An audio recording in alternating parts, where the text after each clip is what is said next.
Le projet du Centre national des naufrages du Saint-Laurent de Baie-Trinité a débuté au cours du printemps 2004. Ce projet consistait à construire un lieu dédié à la mise en valeur des naufrages survenus dans le Golfe et le fleuve Saint-Laurent de 1600 à aujourd'hui. La phase 1 du projet, une salle de projection multimédia, fut inaugurée et mise en service au début de juillet 2004. On y présente depuis Mayday, un film recréant l'expérience des naufrages de l'époque. Très fier, le temps se lève. La mer est si forte. Au large, nous sommes tous petits et toujours petits. Voilà le brouillard qui avance, ce mur blanc qui avale jusqu'à l'écho des sons.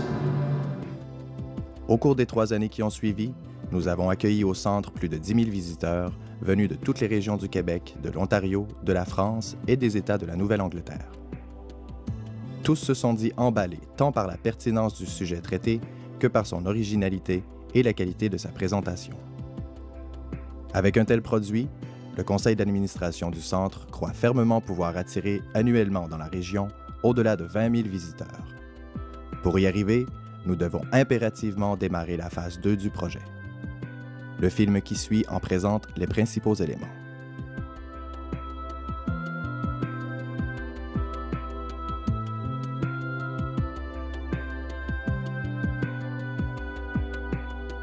Les plans commandés à Pierre Thibault, architecte renommé de Québec, proposent d'agrandir du double de sa superficie le bâtiment actuel du centre.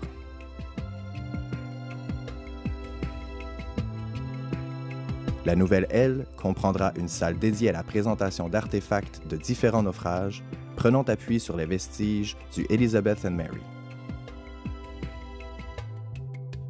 Ce navire de la flotte de Sir William Phipps, venu attaquer Québec à l'automne de 1690, fit naufrage près de Baie-Trinité au retour de l'attaque.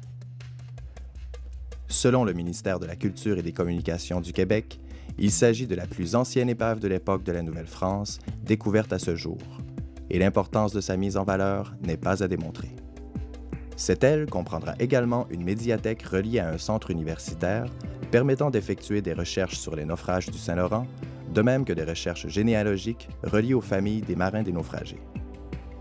Une salle d'activités pédagogiques pouvant accueillir des groupes d'étudiants, ainsi que des espaces à bureaux, compléteront cette partie de la phase 2.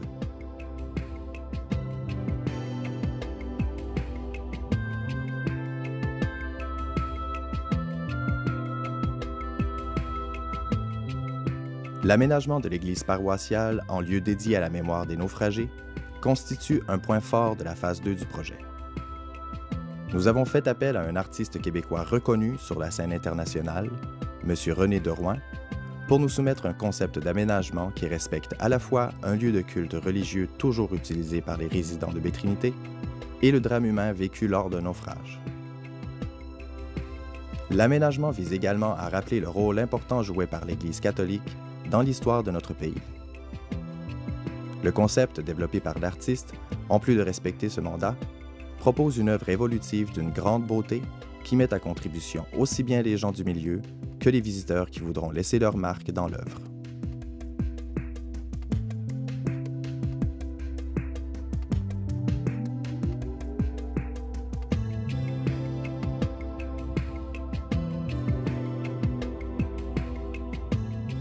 Dernier élément de la phase 2, le Sentier des naufragés propose aux visiteurs une randonnée pédestre et cycliste de 9 km en bordure du littoral qui relierait le village au secteur de Pointe-des-Monts.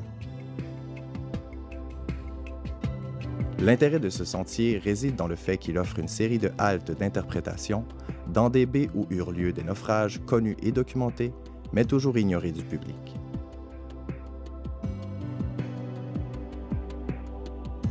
Le sentier fait donc le pont entre le centre des naufrages et le phare historique de Pointe-des-Monts, acteur incontournable de l'histoire maritime de notre partie de la côte et de notre pays.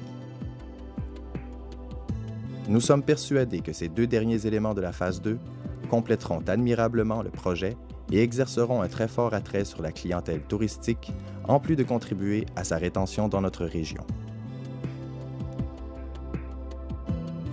Selon les plans initiaux établis en 2005, les coûts de construction et d'aménagement de la phase 2 se situeraient autour de 2,5 millions de dollars.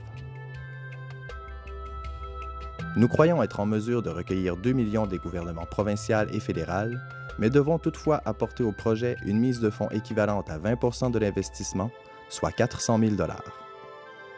Nous comptons recueillir cette somme au moyen d'une campagne régionale de levée de fonds dirigée vers la grande entreprise, les PME et la population en général. Nous sommes certains de l'accueil favorable que nous rencontrerons.